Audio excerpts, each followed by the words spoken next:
70,000 gang members in Los Angeles County. Out of that, perhaps about 10,000 are hardcore. Hardcore means that they'll kill you as soon as look at you. On October 21st of 2014, Ma Pirus gang member Sean Williams was walking through the gang's territory to a friend's house when he was approached by Cedar Block Pirus member, who aggressively asked him, "Where you from?"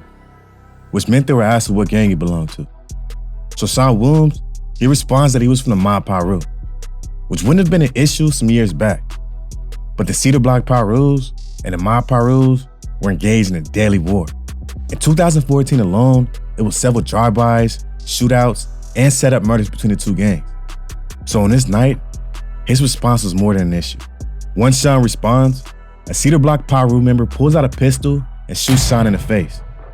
But this was just the beginning of that situation. Things got a lot worse throughout the following months. Today, we're covering exactly what played out after Sean was shot, and we're gonna go over some other crazy situations as we cover who are the Cedar Block Pirus. Yeah. All right. Welcome to Cali's Most Dangerous. Let's get into it. My boyfriend just got killed 2.5 weeks ago by gang members. And my friend, she was killed. She was 14. She got her head blew off. History of the Cedar Block Pirus. Like pretty much all Pirus gangs, the foundation of the Cedar Block Pirus can be traced back over 4 decades to a street in the heart of Compton, Pirus Street. In general, the Pirus were birthed during the late 1960s, originally known as the Pirus Boys in its earliest days. But they officially became a gang in 1969 when the Pirus joined forces with the Brim Gang, a gang that had fell victim to multiple Crip attacks at the time. And by the early 1970s, they formed an alliance today known as the Blood. The Blood and Pirus alliance still holds strong today for some sets, and even though this gang was allegedly formed about a decade after the Pirus umbrella was established in 1980, the Cedar Block Pirus ties are deeply connected with the original Pirus. When it comes to their name, like a lot of the original Pirus, it was derived from a residential street called Cedar Street. And from the jump, this gang had a lot of members who backed down to nobody.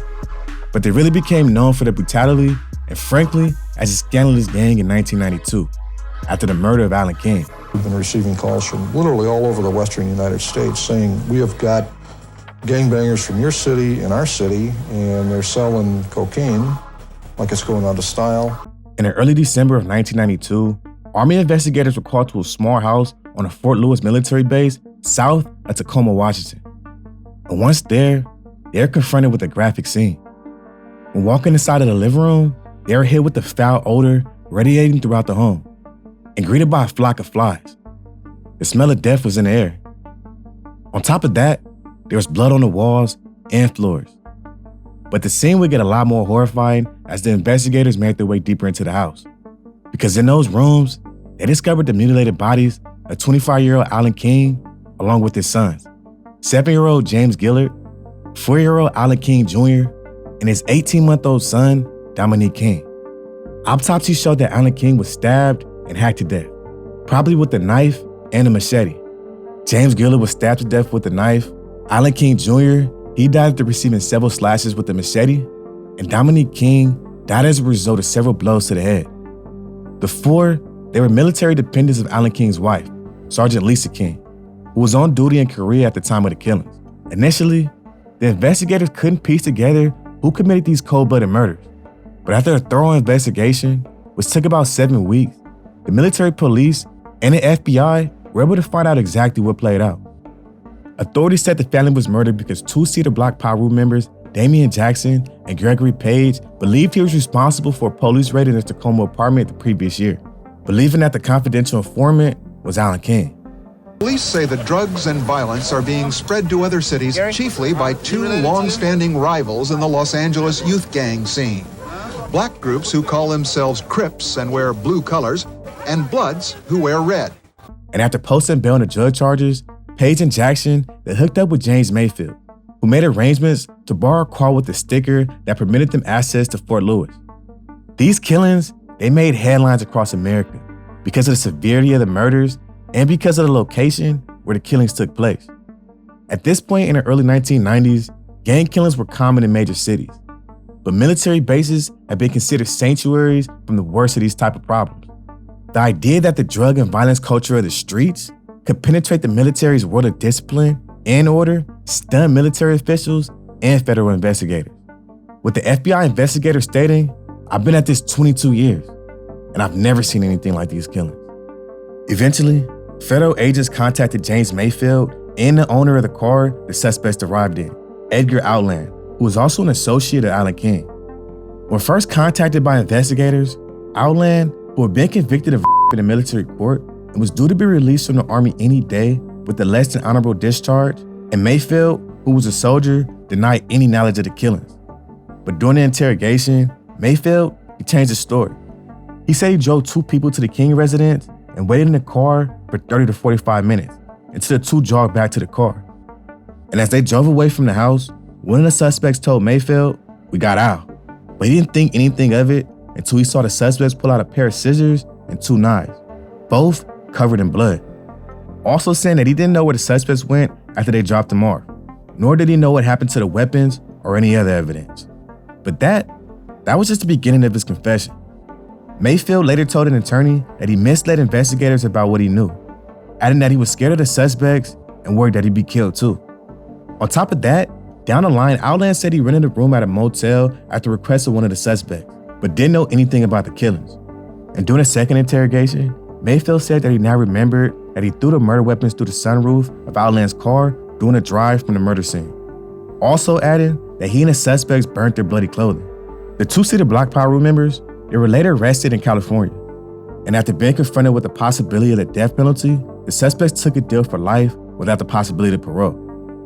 Rest in peace to Alan King, James Anthony Gillard, Alan King Jr., and Dominique King.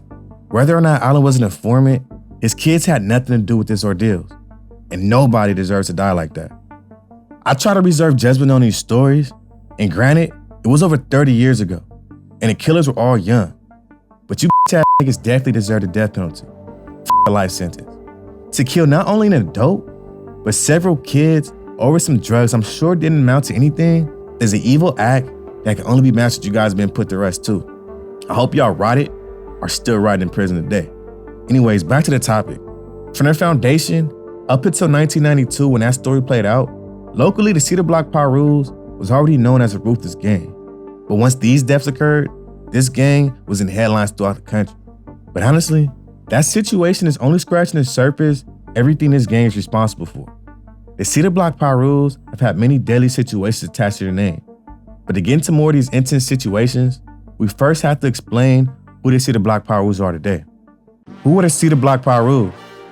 Some, like Joker, survive attacks, though shot 5 times and paralyzed for life. Compton, it's a city that houses a multitude of different gangs. You have more than a few Mexican gangs, a lot of Crips, and then you have the Piru umbrella, which is exactly the umbrella the Cedar Block Pirus align with. When it comes to the Cedar Block Pirus, they're primarily an African-American street gang, but they're definitely known to put on other races, having some Mexicans and Samoans from the gang. When it comes to territories, they're located on the west side of Compton, California, with their area stretches from Rosecrans Avenue to West Brazil Street, between Wilmington Avenue and Compton. And like many Piru gangs, the Cedar Block Pirus have been around for several decades. Initially, while this gang has always been known locally as a force to be reckoned with, nationally, they weren't too well known until the gang had its run in hip-hop. After that, the Cedar Block Pirus started gaining national notability. But trust me, the game isn't the only prominent figure from this gang. They have more than a few members who are known for being deadly when it comes to their enemy, which is why they have such a deadly reputation. Danger rating of the Cedar Block Pirus. But there is nothing traditional about the firepower now being used. This car was riddled 40 times in a gun battle. The weapons were AK-47s like this one, the favorite assault rifle of many of the world's armies. From their foundation, the Cedar Block Pirus was known for having many hitters from the gang. On top of that, they have several deadly situations and stories attached to their name. This is why the Cedar Block Pirus are going to receive a danger rating of a 7.9 out of 10, based off of their history and the members attached to them. But what do y'all think? Did I go too low or too high? Y'all let me know in the comments. Let's have a conversation about it. Allies and rivals of the Cedar Block Pirus. When it comes to allies and rivals of the Cedar Block Pirus, Naturally, they're gonna get along with Bloods and Pirus simply because of the umbrella they fall under. But some of the gangs they're closer with include the Fruittown Pirus, the 151 Original Block Pirus, the 135 Pirus, as well as the Westside Pirus. When it comes to enemies though, this list is much longer. The Cedar Block Pirus aren't the biggest gang in Compton. They're actually one of the smaller Piru gangs when it comes to this umbrella. But don't get it twisted. These guys, they've always held their own and are more than willing to engage in daily warfare when it comes to holding down their territory. That's why this gang has had so many enemies over the years. Some of their rivals include the Palmer Block Compton Crips, the Treetop Pirus, the Park Village Compton Crips, the Santana Block Compton Crips, Original Front Hood Compton Crips, and when it comes to Mexican gangs, they don't get along with the Compton Barrio Tortilla Flats, the Compton Barrio 7-0s, and the Compton Barrio 155. But it's one gang that the Cedar Block Pirus have been engaged in a deadly warfare with for a couple years now at this point. War with the Ma Pirus. You join the gang today, you looking at the two possibilities of going to the graveyard or the penitentiary. The Blood and Piru umbrellas are by far some of the closest when it comes to allies in Los Angeles. But the Pirus are on another level when it comes to relationships under this umbrella. Most of these gangs, they have a history of being very tight with each other. But like most things in life, it's always an exception to these traditions. With both falling under the same umbrella, the Cedar Block Pirus and the Ma Pirus were initially allied with each other. But all that changed quickly in the 2010s after the death of a prominent member of the Cedar Block Pirus. Cedar Block Piru member Frog was a prominent member from the gang who got a lot of love from his peers and allies. But he was gunned down in 2014. And his death, it set the city of Compton on fire with multiple bodies being dropped on both sides. Let's get into some storylines that played out after his death.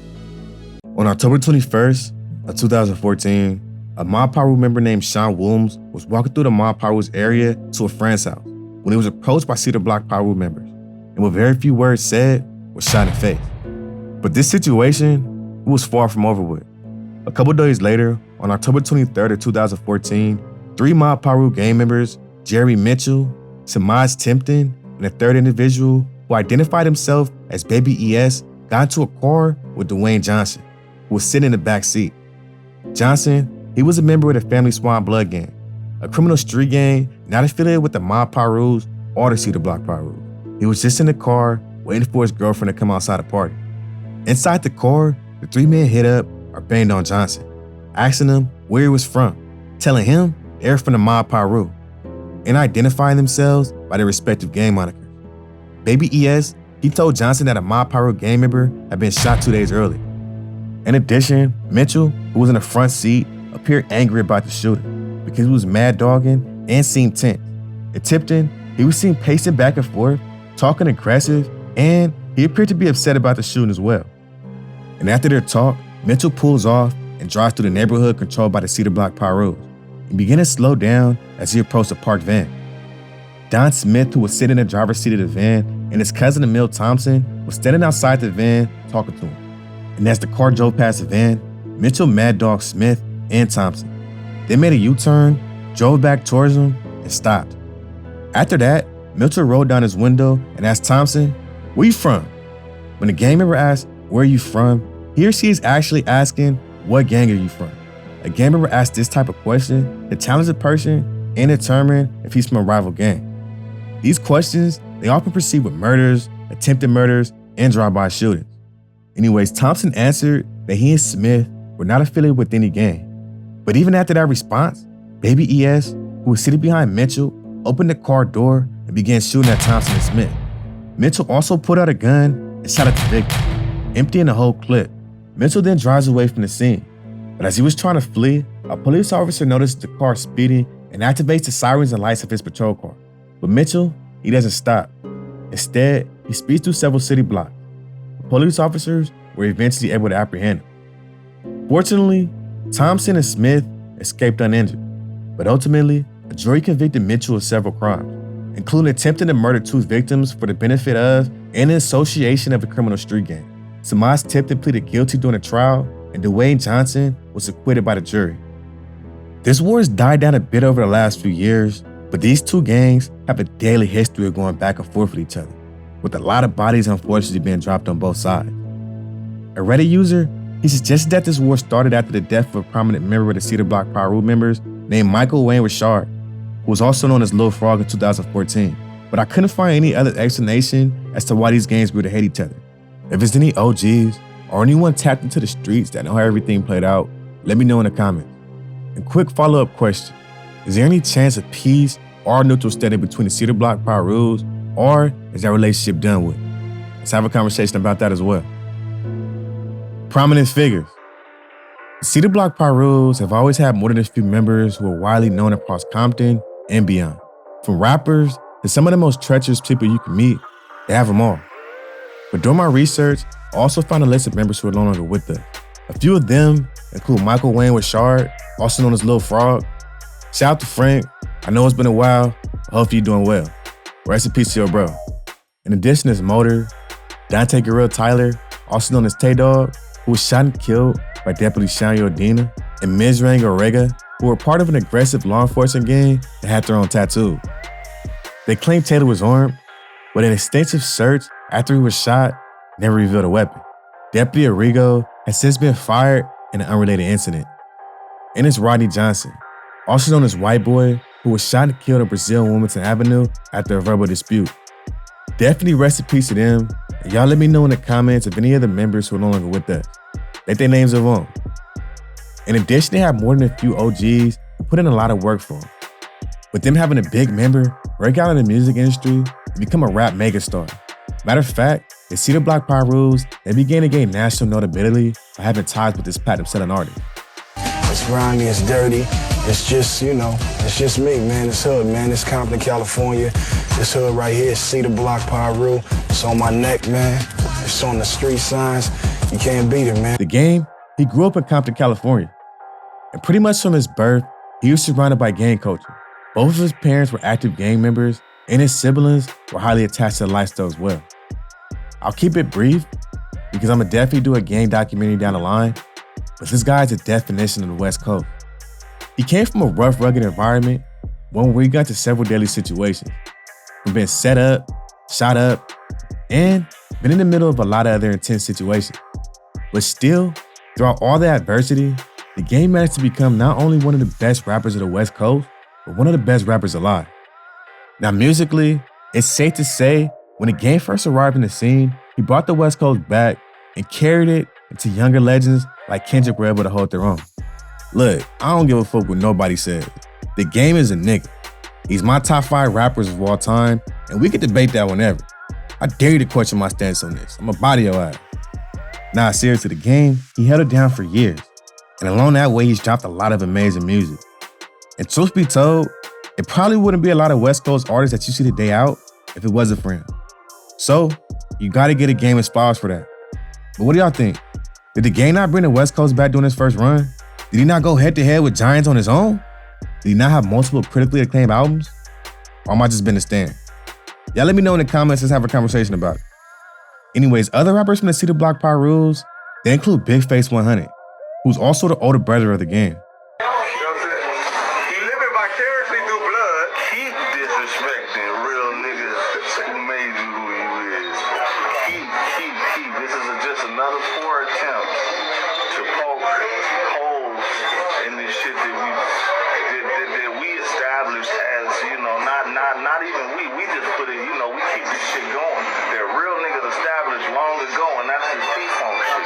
I don't know if they're cool now, but they was definitely going back and forth when the game was first coming up. Hopefully they put all that behind them. In addition, there's Malik Ken, who had a cool track called Wartime. I couldn't find any new music from him though, so y'all let me know in the comments if he's still dropping music. It's also Billboard or 4 Bent and Frog. Both were aspiring rappers from the Cedar Block Pirus. However, they are both gunned down in the city of Compton, with the game and Big White both making tribute songs dedicated to the two. Current state of the Cedar Block Pirus.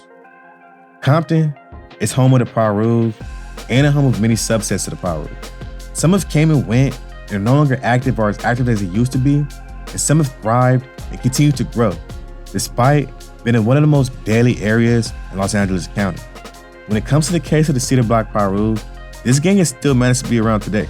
Matter of fact, this gang, while smaller than some other Piru gangs, have thrived throughout the years. After engaging in many wars, seeing multiple members lose their life through death or prison, the Cedar Block Pirus are still one of the more active gangs in Compton and have grown to the point where they have a presence in different states as well, like Alabama and Tacoma, Washington. But y'all let me know in the comments if they have a presence anywhere else. Anyways, that's it for the Cedar Block Pirus. Y'all got any crazy stories about these guys? Any close calls? Did I miss anything? Did I get something wrong?